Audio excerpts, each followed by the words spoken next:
ನಮಸ್ಕಾರ ಎಲ್ರಿಗೂ Raghavendra academy YouTube ಚಾನಲ್ಗೆ ತಮ್ಮೆಲ್ಲರಿಗೂ ಸ್ವಾಗತ.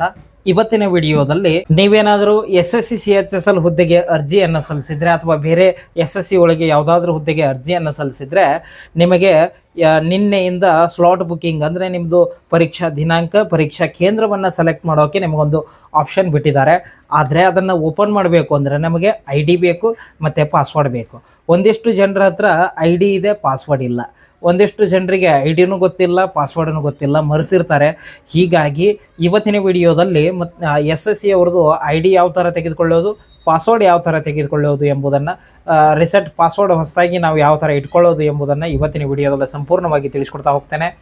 ಇದುವರೆಗೆ ನಮ್ಮ ಚಾನಲ್ನ ಯಾರು ಸಬ್ಸ್ಕ್ರೈಬ್ ಮಾಡಿಲ್ಲ ಪ್ಲೀಸ್ ಹೋಗಿ ಸಬ್ಸ್ಕ್ರೈಬ್ ಮಾಡಿಕೊಳ್ಳಿ. ಅದೇ ಥರ ವಾಟ್ಸಪ್ ಗ್ರೂಪ್ ಇದೆ, ಅದಕ್ಕೂ ಜಾಯ್ನ್ ಆಗಿ ಅಂತ ಹೇಳ್ತಾ ಬನ್ನಿ ಇವತ್ತಿನ ವಿಡಿಯೋನ ಶುರು ಮಾಡೋಣ. ಮೊದಲನೆಯದಾಗಿ ನಿಮ್ಮ ಮೊಬೈಲ್ನಲ್ಲಿರುವ ಗೂಗಲ್ ಕ್ರೋಮ್ ಅಪ್ಲಿಕೇಶನ್ನ ಓಪನ್ ಮಾಡ್ಕೊಳ್ಳಿ, ಅಥವಾ ಕಂಪ್ಯೂಟರ್ನಲ್ಲಿ ಓಪನ್ ಮಾಡ್ತೀನಿ ಅಂದರೂ ಗೂಗಲ್ನ ಓಪನ್ ಮಾಡ್ಕೊಳ್ಳಿ. ಅಲ್ಲಿ SSC ನ್ಯೂ ವೆಬ್ಸೈಟ್ ಅಂತ ಸರ್ಚ್ ಮಾಡಬೇಕು. SSC ನ್ಯೂ ವೆಬ್ಸೈಟ್ ಅಂತ, ಯಾಕಂದರೆ SSC ಅವ್ರದ್ದು 2 ವೆಬ್ಸೈಟ್ ಆಗಿದೆ. ಓಲ್ಡ್ ವೆಬ್ಸೈಟ್ ಒಂದು, ಇವಾಗೊಂದು ಹೊಸ ವೆಬ್ಸೈಟು. ಅದಕ್ಕೆ ನಾವು SSC ನ್ಯೂ ವೆಬ್ಸೈಟ್ ಅಂತ ಸರ್ಚ್ ಮಾಡಬೇಕು. ಈ ಥರ ಬರುತ್ತೆ. ಇಲ್ಲಿ ಫಸ್ಟ್ಗೆ ಆಪ್ಷನ್ ಬಂದಿದೆ ನೋಡಿ, SSC ಗೌರ್ಮೆಂಟ್ ಇನ್ ಅಂತ, SSC ಅಂತ. ಅದ್ರ ಮೇಲೆ ಕ್ಲಿಕ್ ಮಾಡಬೇಕು. ಕ್ಲಿಕ್ ಮಾಡಿದರೆ ಈ ಥರ ಒಂದು ಇಂಟರ್ಫೇಸ್ ಓಪನ್ ಆಗುತ್ತೆ. ನಿಮ್ಮ ಮೊಬೈಲ್ನಲ್ಲೂ ಇದೇ ಥರ ಓಪನ್ ಆಗುತ್ತೆ. ಇಲ್ಲಿ ನಿಮ್ಮ ಮೊಬೈಲ್ನಲ್ಲಿ ಈ ಸೈಡು 3 ಡಾಟ್ ಇದಾವೆ ನೋಡಿ, ಅದ್ರ ಮೇಲೆ ಕ್ಲಿಕ್ ಮಾಡಿ ಕೆಳಗಡೆ ಸ್ಕ್ರೋಲ್ ಮಾಡಿದರೆ ಡೆಸ್ಕ್ಟಾಪ್ ಸೈಟ್ ಅಂತ ಒಂದು ಆಪ್ಷನ್ ಇರುತ್ತೆ. ಅದನ್ನು ಕ್ಲಿಕ್ ಮಾಡಿ ಆವಾಗ ನಿಮಗೆ ಈ ಥರ ಲಾಗಿನ್ ಆ್ಯಂಡ್ ರಿಜಿಸ್ಟ್ರೇಷನ್ ಅಂತ ಒಂದು ಆಪ್ಷನ್ ಬರುತ್ತೆ. ಹೌದಾ? ಕ್ಲಿಕ್ ಮಾಡಿದ ನಂತರ ಇಲ್ಲಿ ಲಾಗಿನ್ ಆ್ಯಂಡ್ ರಿಜಿಸ್ಟರ್ ಅಂತ ಆಪ್ಷನ್ ಇದೆ ನೋಡಿ, ಅದ್ರ ಮೇಲೆ ಕ್ಲಿಕ್ ಮಾಡಬೇಕು. ಕ್ಲಿಕ್ ಮಾಡಿದ್ರೆ ನೋಡ್ತಾ ಇದ್ದೀರಾ, ನಾವು ನಮ್ಮದು ಏನು ಅಪ್ಲಿಕೇಶನ್ ಲಾಗಿನ್ ಆಗಬೇಕು ಅಂದರೆ ಇಲ್ಲಿ ರಿಜಿಸ್ಟ್ರೇಷನ್ ನಂಬರ್ ಬೇಕು, ಪಾಸ್ವರ್ಡ್ ಬೇಕು. ಇವಾಗ ನಮ್ಮ ಹತ್ರ ಪಾಸ್ವರ್ಡೂ ಇಲ್ಲ, ರಿಜಿಸ್ಟ್ರೇಷನ್ ನಂಬರ್ನೂ ಇಲ್ಲ. ಯಾವ ಥರ ತಗೊಳ್ಳೋದು? ಅವಾಗ ಏನು ಮಾಡಬೇಕು ಅಂದರೆ ಇಲ್ಲೊಂದು ಆಪ್ಷನ್ ಇದೆ ನೋಡಿ, ಫಾರ್ಗೆಟ್ ಪಾಸ್ವರ್ಡ್ ಅಂತ. ಇದ್ರ ಮೇಲೆ ಕ್ಲಿಕ್ ಮಾಡಬೇಕು. ಕ್ಲಿಕ್ ಮಾಡಿದರೆ ಈ ಥರ ಒಂದು ಇಂಟರ್ಫೇಸ್ ಓಪನ್ ಆಗುತ್ತೆ. ರಿಸೆಟ್ ಪಾಸ್ವರ್ಡ್ ಆಪ್ಷನ್ ಅಂತ. ಹೌದಾ? ಇಲ್ಲಿ ಕನ್ಫರ್ಮ್ ಅಂತ ಒಂದು ಆಪ್ಷನ್ ಇದೆ ನೋಡಿ.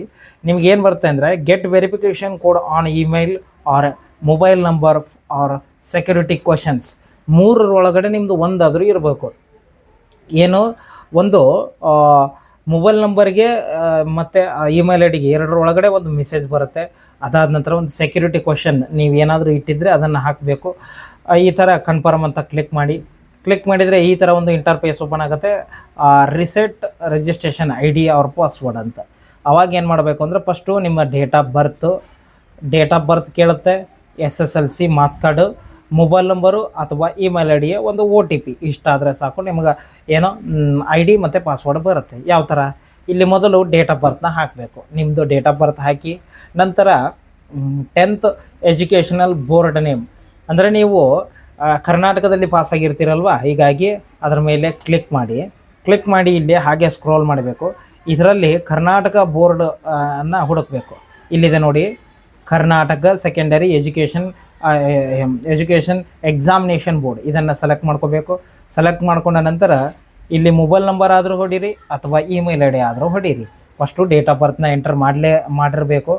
ಮಾಡಿದ ಮೇಲೆ ಇಲ್ಲಿ ನಿಮ್ಮ ಮೊಬೈಲ್ ನಂಬರ್ ಹೊಡೀರಿ. ಹೊಡೆದ ನಂತರ ಇಲ್ಲಿ ಗೆಟ್ ವೆರಿಫಿಕೇಷನ್ ಕೋಡ್ ಅಂತ ಇದೆ ನೋಡಿ, ಅದರ ಮೇಲೆ ಕ್ಲಿಕ್ ಮಾಡಿ.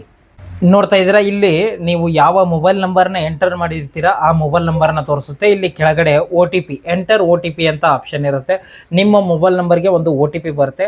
ಆ OTPನ ನೀವು ಅಲ್ಲಿ ಎಂಟರ್ ಮಾಡಬೇಕು. ಎಷ್ಟು? 2 ನಿಮಿಷದಲ್ಲಿ. ಇಲ್ಲಿ ಈ ಥರ ಎಂಟರ್ ಮಾಡಿದ ಮೇಲೆ ಇಲ್ಲಿ ವ್ಯಾಲಿಡೇಟ್ ಅಂತ ಆಪ್ಷನ್ ಇದೆ ನೋಡಿ, ಅದರ ಮೇಲೆ ಕ್ಲಿಕ್ ಮಾಡಿ. ನೋಡ್ತಾ ಇದ್ದೀರಾ, ನಿಮ್ಮ ಮೊಬೈಲ್ ನಂಬರ್ಗೆ ಒಂದು OTP ಬರುತ್ತೆ. ಆ OTP ಈ ಥರ ವ್ಯಾಲಿಡೇಟ್ ಅಂತ ಬರಬೇಕು. ಬಂದ ನಂತರ ಇಲ್ಲಿ ಕಂಟಿನ್ಯೂ ಅಂತ ಆಪ್ಷನ್ ಇದೆ ನೋಡಿ, ಅದ್ರ ಮೇಲೆ ಕ್ಲಿಕ್ ಮಾಡಿ. ನಂತರ ನೋಡ್ತಾ ಇದ್ದೀರಾ, ಇಲ್ಲಿ ನಿಮ್ಮ ರಿಜಿಸ್ಟ್ರೇಷನ್ ನಂಬರ್ ಬಂದುಬಿಡುತ್ತೆ. ನಿಮ್ಮದು SSCದು ರಿಜಿಸ್ಟ್ರೇಷನ್ ನಂಬರ್ ಏನಿರುತ್ತೆ ನೋಡಿ, ಅದು ಬರುತ್ತೆ. ಇವಾಗ ಇಲ್ಲಿ ಕೆಳಗಡೆ ಪಾಸ್ವರ್ಡ್ನ ಸೆಟ್ ಮಾಡ್ಕೋಬೇಕು. ನಿಮಗೆ ಯಾವ ಪಾಸ್ವರ್ಡ್ ಬೇಕು ನೋಡಿ, ಆ ಪಾಸ್ವರ್ಡ್ನ ನಿಮಗೆ ಈಸಿಯಾಗಿರೋದನ್ನೇ ಇಟ್ಕೊಳ್ಳಿ. ಯಾವ ಥರ? ಇವಾಗ ನಿಮ್ಮ ಹೆಸರು ರಮೇಶ ಅಂತ ಇಟ್ಕೊಳ್ಳಿ. ಅವಾಗ ಏನು ಮಾಡಬೇಕು, ರಮೇಶ @ ನಿಮ್ಮ ಲಾಸ್ಟ್ ಏನು ಇಸ್ವಿ ಎಷ್ಟಿರುತ್ತೆ, ನಿಮ್ಮದು 2001 ಇದ್ದರೆ, 2005 ಇದ್ದರೆ, ಅದು ಏನಿರುತ್ತೆ ನೋಡಿ ಅದನ್ನು ನೀವು ಇಸ್ವಿನ ಇಟ್ಕೋಬೇಕು. ಎಕ್ಸಾಂಪಲ್ ರಮೇಶ @ 2005, ರಮೇಶ @ 2005. ಈ ಥರ ಇಟ್ಕೊಂಡ್ರೆ ನಿಮಗೆ ಪಾಸ್ವರ್ಡ್ ನೆನಪಿರುತ್ತೆ. ನಿಮ್ಮ ರಿಜಿಸ್ಟ್ರೇಷನ್ ನಂಬರು ಸ್ಕ್ರೀನ್ ಮೇಲೆ ಬಂದಿರುತ್ತೆ, ಇದನ್ನು ಬರೆದಿಟ್ಕೊಳ್ಳಿ. ನಂತರ ಪಾಸ್ವರ್ಡ್ ನೀವು ಏನು ಇಟ್ಕೊಂಡಿರ್ತೀರಾ ಇಲ್ಲೆಲ್ಲ ಗ್ರೀನ್ ಬರಬೇಕು. ಇವು ಇಲ್ಲೇನಿದಾವೆ ನೋಡಿ ಅವೆಲ್ಲ ಗ್ರೀನ್ ಬರಬೇಕು. ಗ್ರೀನ್ ಬರಬೇಕು ಅಂದರೆ ನೀವೇನಂತ ಇಟ್ಕೋಬೇಕು, ನಿಮ್ಮ ಹೆಸರು ಆ್ಯಟ್ ಅಂದರೆ ಈ ಥರ ಸಿಂಬಲ್ ಇಲ್ಲಿ ನೋಡ್ತಾ ಇದ್ದೀರಾ, ಇದಕ್ಕೆ ಆ್ಯಟ್ ಅಂತ ಕರಿತೀವಿ. ಇವಾಗ ಎಕ್ಸಾಂಪಲ್ ರಮೇಶ್ @2000 ಈ ಥರ ನಿಮ್ಮದು ಪಾಸ್ವರ್ಡ್ ಈ ಥರ ಇರಬೇಕು. ಅವಾಗ ನೋಡ್ತಾ ಇದ್ದರೆ ಇವೆಲ್ಲ ಗ್ರೀನ್ ಬಂದು, ಇವು ಗ್ರೀನ್ ಬಂದರೆ ಮಾತ್ರ ನಿಮ್ಮ ಪಾಸ್ವರ್ಡು ವ್ಯಾಲಿಡ್ ಆಗಿರುತ್ತೆ. ಪಾಸ್ವರ್ಡ್ ಇಲ್ಲೊಂದು ಸರ್ತಿ ಎಂಟರ್ ಮಾಡಿದ್ರೆ ಇದನ್ನೇ ಸೇಮ್ ಟು ಸೇಮ್ ನೀವು ಇಲ್ಲಿ ಎಂಟರ್ ಮಾಡಬೇಕು. ಕೆಳಗಡೆ ಎಂಟರ್ ಮಾಡಿದ ನಂತರ ಇಲ್ಲಿ ಕನ್ಫರ್ಮ್ ಅಂತ ಒಂದು ಆಪ್ಷನ್ ಇದೆ ನೋಡಿ, ಅದರ ಮೇಲೆ ಕ್ಲಿಕ್ ಮಾಡಿದರೆ ಸಾಕು, ನಿಮ್ಮ ಪಾಸ್ವರ್ಡ್ ರಿಸೆಟ್ ಆಗಿರುತ್ತೆ ಮತ್ತು ರಿಜಿಸ್ಟ್ರೇಷನ್ ನಂಬರ್ನೂ ಸಹ ಬಂದಿರುತ್ತೆ. ಇಷ್ಟೇ. ಈ ವಿಡಿಯೋದ ಬಗ್ಗೆ ನಿಮಗೆ ಏನೇ ಡೌಟ್ಸ್ ಇದ್ದರೂ ಸಹ ಕಮೆಂಟ್ ಮಾಡಿ ಅಂತ ಹೇಳ್ತಾ ಇವತ್ತಿನ ವಿಡಿಯೋನ ಮುಗಿಸ್ತಾ ಇದ್ದೀನಿ. ಧನ್ಯವಾದಗಳು.